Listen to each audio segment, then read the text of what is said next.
हाँ तो दोस्तों एक नई सीरीज लेके आया हूँ मैं आपके लिए। ब्लड सर्कुलेटरी सिस्टम तो चल ही रहा है, मतलब ह्यूमन फिजियोलॉजी तो एक साइड में चल ही रही है। उसके अलावा दोस्तों एनसीईआरटी से क्वेश्चन पूछे जाते हैं, जो कि थ्योरेटिकल पोर्शन है एनसीईआरटी का। तो यहाँ से डायरेक्ट नीट में क्वेश्चन पूछे जाते हैं लाइन टू लाइन। यहाँ पर कोई घुमाना घुमाना नहीं चलता। फिजियोलॉजी में तो ऑप्शन होता है घुमाने घुमाने का, यहाँ क्या घुमाएगा यार, यहाँ कुछ घुमा नहीं सकता। तो यहाँ एनसीईआरटी से डायरेक्ट क्वेश्चन पूछा जाता है। तो दोस्तों ये वाली जो सीरीज मैं लेके आ रहा हूँ, जो कि पूरी की पूरी एनसीईआरटी बेस है, लाइन टू लाइन एनसीईआरटी है। तो ये किस किस के लिए बहुत इंपॉर्टेंट रहने वाली है, देखो नीट के लिए तो है ही है।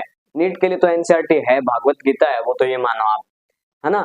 इसके अलावा जो बच्चे स्कूलिंग से भी अगर 11th क्लास स्कूल में पढ़ रहे हैं, उनके लिए दोस्तों आगे की तैयारी के लिए या उनकी अभी की तैयारी के लिए बहुत इंपॉर्टेंट रहने वाला है। बिल्कुल शॉर्ट एंड स्वीट स्वीट चीजें आपको बताने वाला हूं। इसके अलावा दोस्तों फाउंडेशन, नॉन फाउंडेशन और अदर भी, अगर आप कोई भी गवर्नमेंट जॉब की तैयारी कर रहे हो और उसमें अगर साइंस का कोई पोर्शन आता है, तो दोस्तों यहां से बाहर आपका क्वेश्चन नहीं जाने दूंगा, ये गारंटी है मेरी, ठीक है। तो दोस्तों स्टार्ट करता हूं। 11th क्लास का पहला चैप्टर है लिविंग वर्ल्ड। अब लिविंग का मतलब क्या होता है, जीव, और वर्ल्ड का मतलब क्या होता है, संसार, जगत। तो मैं इस जीवों के जगत की बात कर रहा हूं, जीवों के संसार की बात कर रहा हूं। देखो दोस्तों, जो नेचर होती है ना, प्रकृति, इस प्रकृति के अंदर दो ही तो कंपोनेंट है, एक तो बायोटिक है, एक एबायोटिक है। बोले बायोटिक किसको कहूंगा, लिविंग्स को, जीवों को, जिंदा जो चीज है उसको। और एबायोटिक किसको कहूंगा, नॉन लिविंग्स को, जो कि जिंदा नहीं है, ठीक है। अब देखो दोस्तों, मैं बात कर रहा हूं जिंदा चीजों की। तो दोस्तों जब पहली हमारी एनसीईआरटी आती थी, पहली वाली ओल्ड एनसीईआरटी, उसमें एक क्वेश्चन पूछा जाता, व्हाट इज लिविंग, लिविंग क्या है। दोस्तों नई एनसीईआरटी में इसको बिल्कुल हटा दिया गया है। तो यहां मैं इसकी बहुत ज्यादा डिस्कस नहीं करूंगा इसके बारे में, मैं आपको कुछ कुछ बताऊंगा। जैसे देखो यार, मैं लिविंग किसको कह सकता हूं, अगर मैं लिविंग के फंडामेंटल कैरेक्टर्स की बात करता हूं, तो उसमें ऐसी चीजें आ जाती है कि भाई ऐसा ऐसा जो जीव, या मैं ऐसा बोलता हूँ ऐसी कोई चीज जो चल सकती है, सांस ले सकती है, खा सकती है, डाइजेशन कर सकती है, एक्सक्रीशन कर सकती है, और रिप्रोडक्शन कर सकती है, ग्रोथ कर सकती है।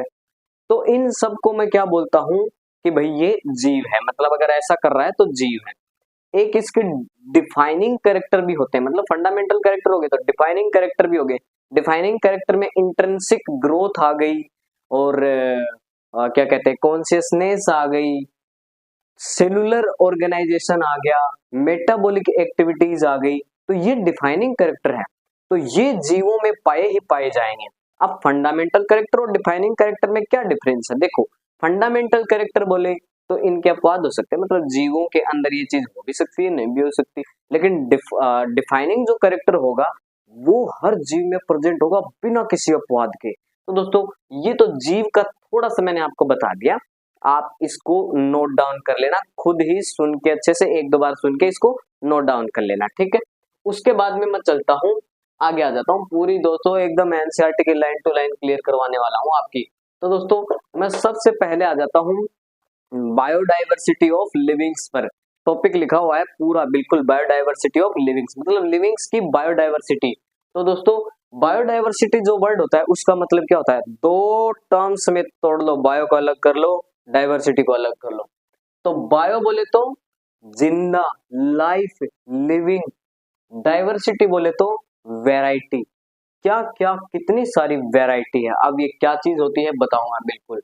इस बायोडाइवर्सिटी को दोस्तों मैं कह सकता हूं number of type of organism present on earth. देखो दोस्तों, ये जो धरती माता है ना हमारी, इस धरती माता पर पता नहीं कितने सारे वैरायटी के जीव पाए जाते हैं। तो उन सब को आपस में मिलाकर मैं क्या बोल देता हूँ, बायोडाइवर्सिटी बोल देता हूँ। जीव में दोस्तों प्लांट्स भी आ जाते हैं, जीव में दोस्तों एनिमल्स भी आ जाते हैं, जीव में दोस्तों माइक्रो ऑर्गेनिजम्स भी आ जाते हैं। तो इन सब की जितनी भी वैरायटी होती है ना, उन सब को मिलाकर मैं क्या बोलता हूँ, बायोडाइवर्सिटी बोलता हूँ। तो देख लो दोस्तों, वैरायटी एंड वेरिएबिलिटी। वेरिएबिलिटी बहुत ज्यादा, चेंजेस तो पाया जाता है। मैं अपने पेरेंट्स का प्रोडक्ट, लेकिन मुझ में और मेरे पेरेंट्स में वेरिएबिलिटी मतलब बोले तो चेंज है ना, डिफरेंस, कुछ डिफरेंस है ना। तो इसको मैं बोलता हूँ वेरिएबिलिटी, वेरिएबिलिटी और वेरिएशंस भी कह सकता हूँ मैं, इसको विभिन्नताएं भी कह सकता हूँ। तो ये डिफरेंट लाइफ फॉर्म में जो वेराइटी और वेरिएबिलिटी पाई जाती है उसको मैं क्या कहता हूँ, बायोडाइवर्सिटी कहता हूँ दोस्तों, ठीक है। अब ये जो लाइफ फॉर्म है, ये लाइफ फॉर्म क्या है बोल दो, या लिविंग क्या है, इनके एग्जाम्पल बता रहा हूँ दोस्तों। हमारी एनसीईआरटी में लिखा हुआ है, प्लांट को भी जीव कहूंगा, एनिमल को भी जीव कहूंगा, माइक्रो ऑर्गेनिज्म को भी जीव कहूंगा। अब ये माइक्रो ऑर्गेनिज्म है क्या, बोले ऐसे जीव जो बहुत छोटे छोटे साइज में बहुत ज्यादा स्मॉलर हैं और उनको मैं अपनी नेक्ड आई से नहीं देख सकता, माइक्रोस्कोप का यूज करना पड़ेगा, तो उनको मैं बोलता हूं माइक्रो ऑर्गेनिज्म। इसके अलावा लाइफ फॉर्म क्या हो सकती है, पोटेड प्लांट्स, मतलब एक पोट लिया उसके अंदर मैंने प्लांट रखा हुआ है तो क्या हुआ, जीव तो है ही, पोट में हुआ है तो क्या हो गया। इंसेक्ट भी क्या है, जीव है। बर्ड्स भी क्या है, जीव है। और हम जो घर में हमारे पेट्स पालते हैं, कोई कुत्ता पालता है, कोई बिल्ली पालता है, कोई गाय पालता है, कोई भैंस, कोई बकरी, जो भी हम पालते हैं वो सब क्या है, जीव है। एंड अदर्स, एंड अदर्स का तो दोस्तों नाम गिनवाने लग जाऊंगा ना मैं, तो अब मतलब ये अभी दोपहर है, दोपहर से कल की दोपहर हो जाएगी, तो अदर्स में कुछ भी आ सकता है, मतलब कितनी सारी वैरायटी है यार, किस किस का नाम गिनवाऊं मैं आपको, आप खुद अपना दिमाग लगा के सोचो, ठीक है। तो दोस्तों यहां तक की बात अगर आपको क्लियर हुई है तो कमेंट सेक्शन में जरूर कमेंट करें, और अगर नहीं समझ में आई है तो मेरे को क्वेश्चन पुटअप करो जल्दी से, चलो जल्दी। अब देखो दोस्तों आगे देखो, मैंने यहां पर बोला है नॉन एंड डिस्क्राइब्ड स्पीसीज, मतलब नंबर ऑफ स्पीसीज जो कि आज तक पहचानी जा चुकी है, जानी जा चुकी है, और उनको डिस्क्राइब भी किया जा चुका है। तो टोटल नंबर कितना है दोस्तों, एनसीईआरटी का डेटा बता रहा हूं, 1.7 टू 1.8 मिलियन, या इसको आप 17 लाख से 18 लाख भी बोल सकते हो। तो ये डेटा आज तक तो मिल चुका है।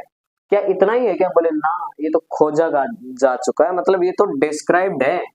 इसके अलावा कुछ ऐसे भी हैं जिनका आज तक हमें पता ही नहीं है। समझ रहे हो, नहीं समझ रहे हो, ठीक है।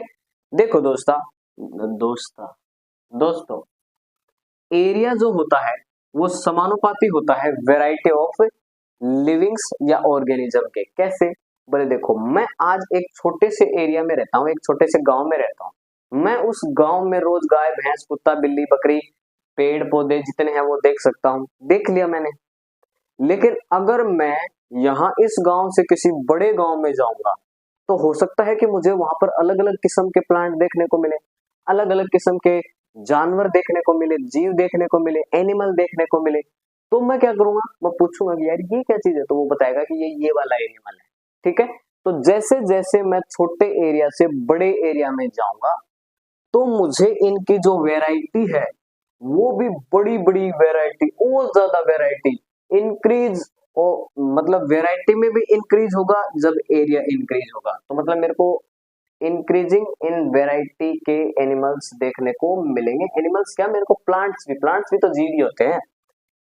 अगर मैं किसी डेंस फॉरेस्ट में जाऊंगा, डेंस को दोस्तों हिंदी में कहते हैं सघन, सघन का मतलब होता है खूब हरा भरा, बहुत ज्यादा हरा भरा। तो इस अगर मैं ऐसे जंगल में जाऊंगा, फॉरेस्ट में जाऊंगा, तो मुझे यहाँ पर मच ग्रेटर नंबर और काइंड्स ऑफ लिविंग्स मिलेंगे, मतलब इसमें मेरे को और भी ज्यादा वैरायटी की स्पीसीज, वैरायटी के ऑर्गेनिजम्स मेरे को देखने को मिलेंगे। और ऑल लिविंग्स जो है वो क्या रिप्रेजेंट करते हैं दोस्तों, स्पीसीज को। मतलब मैं एक जीव हूं तो मैं खुद एक स्पीसीज हूँ, होमो सेपियंस, सेपियंस मेरी स्पीसीज का नाम है, होमो मेरे जीनस का नाम, ठीक है। तो दोस्तों ऐसे ही सब जो जीव है वो एक जाति, स्पीसीज बोले तो एक जाति को रिप्रेजेंट करते हैं कि मैं ये वाली जाति हूँ, उस वंश की ये वाली जाति हूँ, ठीक है। तो ये जो वैरायटी जो बात कर रहा हूं मैं, स्पीसीज की बात कर रहा हूं मैं, ठीक है। अब देखो दोस्तों आगे चलते हैं इधर, if we explore new area, मान लो मैं 3 गांव में गया हूं, 3 गांव में मैंने रोज जो जो चीजें देखी थी, जो चीजें क्या, जो जो जीव मैंने देखे थे वो मेरे दिमाग में है। लेकिन अब मैं 5-10 गांव में घूम रहा हूँ, तो 5-10 गांव में घूमूंगा तो दोस्तों कुछ तो मैं नई नई चीजें देखूंगा वहां पर, उन गांव में नई नई चीजें भी तो हो सकती हैं, तो वो देखूंगा मैं। या मैंने मेरी जो पहली देखी हुई है वो देखूंगा, भाई मैं किसी गांव में, नए गांव में जा रहा हूँ, मैंने एक जीव को देखा, मैंने बोला ये भैंस है, मतलब मेरी देखी हुई है, मतलब मेरी ओल्ड स्पीसीज है, मैंने देखी हुई है, मेरी जानी पहचानी है वो। या फिर मैं कुछ ऐसी चीज, ऐसा जीव देखूंगा जो मेरा कभी नहीं देखा हुआ, तो मैं पूछूंगा यार ये क्या चीज है, तो वो बताएगा कि यार ये हमारे गांव में ये वाला जीव है कि नहीं। मेरा हिरण नहीं देखा हुआ, तो ऐसे बोलेंगे भाई ये हिरण, अच्छा ये हिरण है क्या, अच्छा ये हिरण है, तो दोस्तों वो मेरे लिए क्या हो जाएगा, न्यू स्पीसीज हो जाएगा। तो मतलब कहने का मतलब ये है कि अगर मैं किसी नए एरिया को एक्सप्लोर करता हूं, तो मैं नई नई स्पीसीज को या ओल्ड स्पीसीज को आइडेंटिफाइड कर सकता हूं बहुत आसानी से, ठीक है। अब दोस्तों इधर आ जाओ, देखो लोकल एरिया या स्पेसिफिक रीजन की बात कर लेता हूं। ये क्या होती है, लोकल एरिया बोले तो मेरा गांव, स्पेसिफिक रीजन बोले तो मेरा गांव या मेरा घर। एक एक पैलेस की बात कर रहा हूं, तो उस पर जो लोकल नाम होता है ऑर्गेनिज्म का, मतलब निक नेम होता है एक टाइप से देखा जाए तो। भाई मेरे गांव में भैंस को भैंस ही बोलते हैं, लेकिन अगर मैं किसी दूसरी कंट्री की बात करूं तो वहां पर भैंस को भैंस नहीं बोलते होंगे, क्या पता क्या बोलते होंगे, बफेलो बोलते होंगे, है कि नहीं। तो ऐसे ही अलग अलग जगहों पर जीवों के अलग अलग नाम हो सकते हैं, और वो जो नाम होते हैं वो उनके लोकल नेम होते हैं। बात समझ में आई। लोकल एरिया के अंदर जिस जीव को जिस नाम से पुकारा जाता है वो उस जीव का लोकल नेम होता है। हाँ तो भाई मैं ये बात कर रहा हूँ कि लोकल एरिया में तो लोकल ही नाम से जाना जाएगा ना। अब भाई कोई आदमी है दूसरे गांव का है, वो अपने लैंग्वेज में बात कर रहा है, मेरे को कैसे पता चलेगा वो किसकी बात कर रहा है। कोई जीव का नाम लेगा, मुझे कैसे पता चलेगा वो किसकी बात कर रहा है। मान लो मेरे गांव में किसी जीव को किस नाम से पुकारा जाता है और मैं उसको अपने लैंग्वेज में धड़ाधड़ बोले जा रहा हूँ, अब उसको मेरी बात समझ में ही नहीं आ रही, तो इससे दोस्तों क्या होगी, अननेसेसरी कंफ्यूजन क्रिएट हो जाएगी। तो देखो ये लिखा हुआ है local name of organism local area या किसी स्पेसिफिक एरिया में बोले जाते हैं। बहुत अच्छी बात है जी। वेरी वेरी मतलब डिपेंड करता है या अलग अलग हो जाते हैं, place to place, even within a country, मतलब एक कंट्री में भी अगर अलग अलग गांव में भी अगर अलग अलग जीवों को अलग अलग नामों से जाना जाता है, तो ये विभिन्नता उत्पन्न हो जाएगी, बहुत ज्यादा वेरी करने लग जाएंगे, मतलब बहुत ज्यादा नाम हो जाएंगे, इधर उधर कुछ भी नाम हो जाएगा यार, ठीक है। तो इससे क्या होगी, अननेसेसरी कंफ्यूजन क्रिएट होगी। तो हमें किसकी जरूरत है, वी नीड वन नेम, हमें एक नाम की जरूरत है। अब वो एक नाम क्या होगा मेरे प्यारे बच्चों, universally known and universally accepted होगा वो नाम। मतलब ये जो नाम है इसको सब एक्सेप्ट करेंगे, करना पड़ेगा सबको, ठीक है। तो वो जो नाम है जिसको सबको एक्सेप्ट करना पड़ेगा, वो नाम क्या कहलाता है, नोमेनक्लेचर, नामकरण, मतलब जीवों का नामकरण। जीवों का नामकरण क्या कहलाता है, नोमेनक्लेचर। और ये जो नोमेनक्लेचर होता है ये कैसा नोमेनक्लेचर है, साइंटिफिक नोमेनक्लेचर है दोस्तों। साइंटिफिक नोमेनक्लेचर से क्या मतलब हुआ, बोलिए साइंटिफिक जो नेम होगा ना, ये universally expected, universally universally accept करने वाला होगा, मतलब सब इसको पूरी धरती पर सब इसको जानते होंगे और सब इसको एक्सेप्ट करेंगे। एक्सेप्टेड, एक्सेप्टेड होगा दोस्तों, ठीक है ना। तो ये बात आपको बहुत ज्यादा ध्यान में होनी चाहिए, बहुत ज्यादा क्या, थोड़ी बहुत भी ध्यान में रख लोगे तो भी काम चल जाएगा। प्लांट जो है दोस्तों उनका अगर साइंटिफिक नेम करता हूं तो उसको मैं बॉटनिकल नेम बोल देता हूँ, मतलब प्लांट का मैं ऐसे बोलूंगी भाई उस फलाने फलाने प्लांट का, और बॉटनिकल नाम बता। और ऐसे ही एनिमल्स का मैं जब बोलूंगा तो बोलूंगा जूलॉजिकल नेम बता। मतलब साइंटिफिक नेम जो होगा वो साइंटिस्ट द्वारा दिया जाएगा और वो नाम पूरे विश्व में एक ही नाम होगा। तो अगर वो नाम सब लोग सीख लेंगे तो मेरे से भले चाहे जर्मनी का आदमी बात कर रहा हो, भले चाहे अमेरिका का आदमी बात कर रहा हो, भले चाहे दूर देश गांव का बात कर रहा हो, कोई भी गांव का बात कर रहा हो, और अगर वो मेरे को बोलेगा जिया मेज, तो मुझे पता चल जाएगा मक्का की बात कर रहा है। उसको भी अगर मैं बोलूंगा जिया मेज, उसको पता चल जाएगा कि मैं मक्का की बात कर रहा हूँ। लेकिन मैं इसको मक्का बोल रहा हूँ और वो इसको कुछ भी बोलेगा, कुछ भी मतलब कुछ बोल रहा होगा, मक्का मुक्का कुछ भी बोल रहा होगा, तो मैं मेरी लैंग्वेज में बात करूंगा, वो अपनी लैंग्वेज में बात करेगा। कॉन्वर्जेशन हो सकता है क्या, नहीं हो सकता। तो दोस्तों ये कॉन्वर्जेशन बनाने के लिए या सिंप्लीफाई करने के लिए, क्योंकि इतनी ज्यादा वेराइटी, भाई साहब वेराइटी देखो आप कितनी वेराइटी है, तो इतनी वेराइटी को इतनी बड़ी बायोडाइवर्सिटी को सिंप्लीफाई करने के लिए मेरे को नोमेनक्लेचर की तो जरूरत पड़ेगी ही पड़ेगी। तो वो ही है दोस्तों, ये तो स्थानीय नाम हो गए जो मेरे किसी काम का नहीं है, ये साइंटिफिक नाम करूंगा जो मेरे बहुत काम का है। तो दोस्तों इसी सीरीज में लेक्चर को आगे लेके चलूंगा, बने रहे मेरे साथ। टाटा बाय बाय करो और दोस्तों सपोर्ट करो, खूब सारा अच्छे अच्छे वीडियोस मैं आपके लिए लेके आऊंगा। हो सकता है कि मेरा जो कंटेंट है वो आपको थोड़ा सा, क्योंकि डिजिटल बोर्ड नहीं है तो ऐसा लग रहा होगा, लेकिन दोस्तों एनसीईआरटी की आपकी एक एक लाइन क्लियर हो रही है। आप आज ही अभी अभी आप एनसीईआरटी खोल के एक बार रीड करके देखो। अगर आपको कुछ भी नहीं समझ में आया तो आप कमेंट करो ना यार, करते क्यों नहीं हो, चलो करो जल्दी से।